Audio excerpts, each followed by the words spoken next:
Varicose veins కి సరైన చికిత్స కోసం సంప్రదించండి ఎవిస్ హాస్పిటల్. జై శ్రీకృష్ణ. ఆండాళ్ తిరువడిగళే శరణం.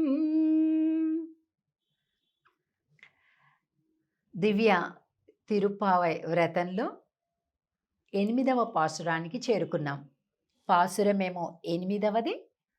నిద్ర మేలుకొలపబడేటటువంటి గోపికనేమో 3వ గోపిక. 6వ పాశురం నుండి ఒక్కొక్క గోపికని నిద్ర మేలుకొలుపుతున్నారు కదా.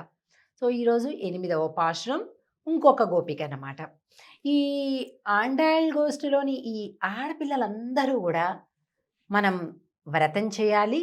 ఆ వ్రతం ఎలా చేయాలి, ఏం చేయాలి, ఎప్పుడు చేయాలి అనేదంతా కూడా మనకి స్వామి కృష్ణుడు చెప్తాడట. ఏమ్మా, నిన్నటి వరకు కూడా మన పెద్దలే మనల్ని ఆపేశారు వెళ్ళనివ్వకుండా. ఇప్పుడు మన పెద్దలే మనల్ని వెళ్ళమంటున్నారు స్వామి దగ్గరికి వ్రతం కోసం. తొందరగా లేవండి, తొందరగా లేవండి అంటూ మనకిష్టం కదా అని మనం చకచక వెళ్ళడం కాదు, అందరినీ కలుపుకొని వెళ్ళాలి అని చూస్తున్నారే, అది కృష్ణుడికి ఇష్టం, అది భగవంతుడికి ఇష్టం. 10 మందితోటి కలుపుకొని దైవ కార్యాన్ని చేయాలి మనం, దాన్ని చెప్తుందన్నమాట ఇది. కాబట్టి ఇక్కడ ఈ 8వ పాశురం ఏదైతే ఉందో, ఈ పాశురంలో 3వ గోపికను మేలుకొలుపుతూ వాళ్లతో పాటు కలుపుకుంటూ ముందుకెళ్తున్నారు. పాశురాన్ని సేవిద్దాం. కీజ్వానం వెళ్ళెండ్రు ఎరుమై సిరువీడు మేయువాన్ பரந்தனகான் மிக்குள்ள பிள்ளைகளோம் போவான் போகின்றாரை போகாமல் காத்து உன்னை கூவுவான் வந்து நின்றோம் கோது கலமுடைய பாவாய் எஜுந்திராய் பாடிப்பறை கொண்டு மாவாய் பிளந்தானை மல்லரை மாட்டியா தேவாதி தேவனை சென்று நாம் சேவித்தால் ஆவாவென்று ஆராயந்து அருள் ఏలోరెంబావాయ్.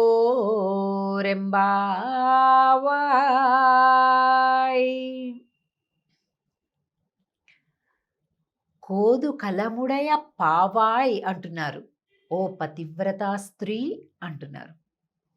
ఏంటి పతివ్రత లక్షణాలు? భర్తని తప్ప మరొకరిని గురించి తలపులోకి కూడా రానివ్వనటువంటి, చక్కగా భార్యా ధర్మాన్ని నిర్వర్తించేటటువంటి వాళ్ళని అంటాం కదా. మరి వీళ్ళంతా పెళ్లిగానే ఆడపిల్లలు, మరి ఈవెండెందుకు పావాయ్ అంటున్నారు, పతివ్రత అంటున్నారు అంటే, ఆ శ్రీకృష్ణ నామం తప్ప అసలు ఇంకోటి ఏది తలసదు.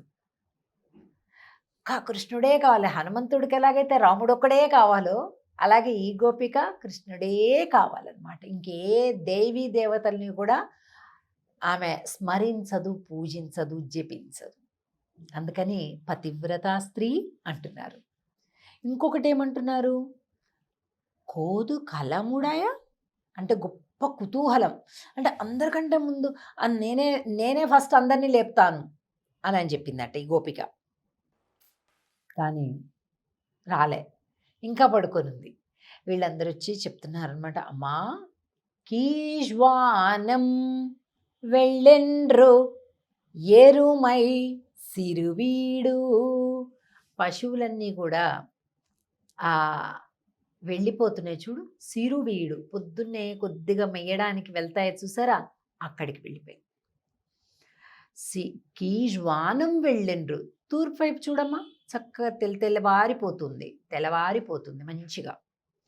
కీజ్వానం వెళ్ళెండ్రు ఎరుమై సిరువీడు. అన్ని ఇట్లా కాంతి రేఖలు ఇట్లా తూర్పు నుంచి వస్తూ ఉంటుంటే పడమర వైపు చీకటి ఇట్లా ఇట్లా ఇట్లా వెనక్కి వెళ్ళిపోతుంది అన్నట్లుగా చెప్తున్నారు అనమాట ఈ పాశ్రంలో. అంటే జ్ఞానము ఉదయిస్తూనే అజ్ఞానము పటాపంచలైపోతుంది అని అర్థం అన్నమాట. కీజ్వానం వెళ్ళెండ్రు ఎరుమై సిరువీడు మేయ్వాన్ పరందనగాన్ మిక్కుళ్ళ పిల్లగళం. మిగిలిన పిల్లలందరూ వచ్చేశారు. అందరూ మిక్కుళ్ళ పిల్లగళం అందరూ వచ్చేసేసారు. ఆహా, అందరూ వచ్చేసారా, ఇంకా నేనెందుకో అని గోపిక అంటుంటే, అమ్మా పోవాన్ పోగిన్రారై పోగామల్ కాత్, పోవడమే ప్రయోజనంగా పోతూ ఉన్నాం.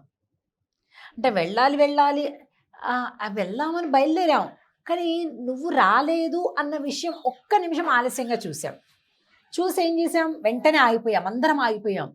ఏమైంది, కూవాన్ వంద్ నిండ్రోమ్, నీ ఇంటి ముంగిట నిలబడ్డాం, అందరం ఆగిపోయాం, వెళ్ళేవాళ్ళం ఆగిపోయాం. అంటే బయలుదేరారు కదా, వెళ్తున్నారు కదా, వెళ్ళండిలే. నువ్వు లేకుండా మేము వెళ్ళాం. మేమనుకున్నాం నువ్వు ఉన్నావు అనుకున్నాం, అనుకొని బయలుదేరాం. కానీ చూడగానే ఏమైంది, నువ్వు లేవు. అది తెలిసిన వెంటనే ఎక్కడ వాళ్ళం అక్కడ ఆగిపోయి నీ ఇంటి ముందుకు వచ్చి నిలబడ్డాము.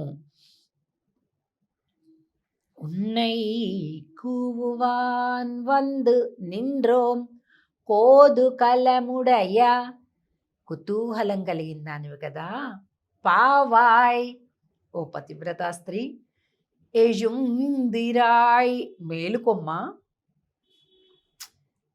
మీరందరూ వెళ్ళిపోతున్నారు కదా, నేను ఇంకా రాలే కదా, అట్లా లోపల ఆ గోపిక అంటున్నట్లుగా భావం చేసి, అమ్మా పర అనేటటువంటి వాయిద్యాన్ని స్వామి ఇస్తా అన్నాడు కదా, మర్చిపోయావా, పాడి పరైకుండు మావాయ్ పిళందానై మల్లరై మాట్టియా.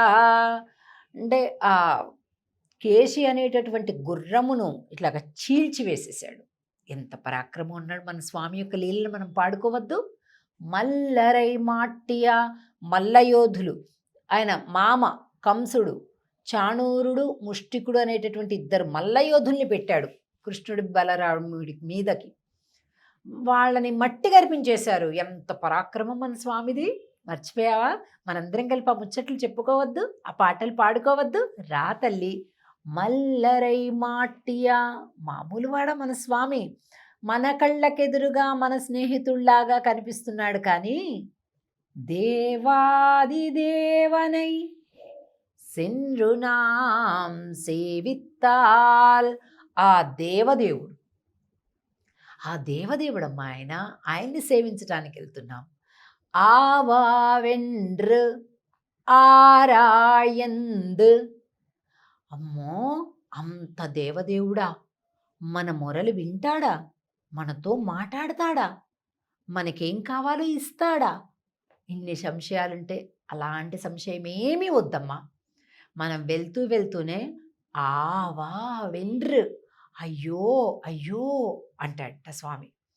అయ్యోయ్యో ఎంత కష్టపడ్డారు, ఇంత చలిలో వచ్చారా, అయ్యో పాపం ఆడపిల్లలు ఇంత చీకట్లో ప్రయాణం చేసి వచ్చారా, అట్లాగా చాలా ప్రేమగా స్వామి అడిగి అడిగి అడిగి అడిగి వరాలిస్తాడమ్మా, అడిగి అడిగి మన యోగక్షేమాలతోటి పలకరిస్తాడమ్మా అని ఈ లోపల ఉండే నిద్రించేటటువంటి గోపికకి ఆ స్వామిని గురించి చెప్తుంది. ఈ లోపల పడుకున్నవాడికి కూడా తెలుసు, కానీ అలా ఏదో వినాలని కాసేపు అడుగుతూ ఉన్నట్టు, వాళ్ళు ఏదో చెప్తున్నట్టు అలా కాసేపు స్వామి యొక్క గుణగానాన్ని శ్రవణం చెయ్యాలి అని కోరిక అన్నమాట. అలాగా ఈ లోపల గోపిక అంటే 3వ గోపిక, నిద్ర లేపబడేది. పాశ్రమేమో 8వ పాశ్రం. ఈ పాశ్రంలో ఇలాగా ఈ గోపిక నిద్ర మేల్కొని వాళ్ళతో పాటు కలిసి వెళ్తుందన్నమాట. ఇక తర్వాత 4వ గోపిక ఎవరైతే ఉన్నారో, ఈవిడ మహాజ్ఞాని, చాలా గొప్ప జ్ఞానవంతురాలు. భగవంతుడికి మనకి ఎన్ని సంబంధాలు ఉన్నాయండి? 9. ఆ నవవిధ సంబంధాలు అంటారు. ఆ నవవిధ సంబంధ జ్ఞానం కలిగినటువంటి గోపిక అనమాట. ఆ 4వ గోపిక 9వ పాశ్రంలో చూస్తాం. తిరిగి కలుద్దాం 9వ పాశ్రంలో. ఆండాళ్ తిరువడిగళే శరణం. జై శ్రీకృష్ణ.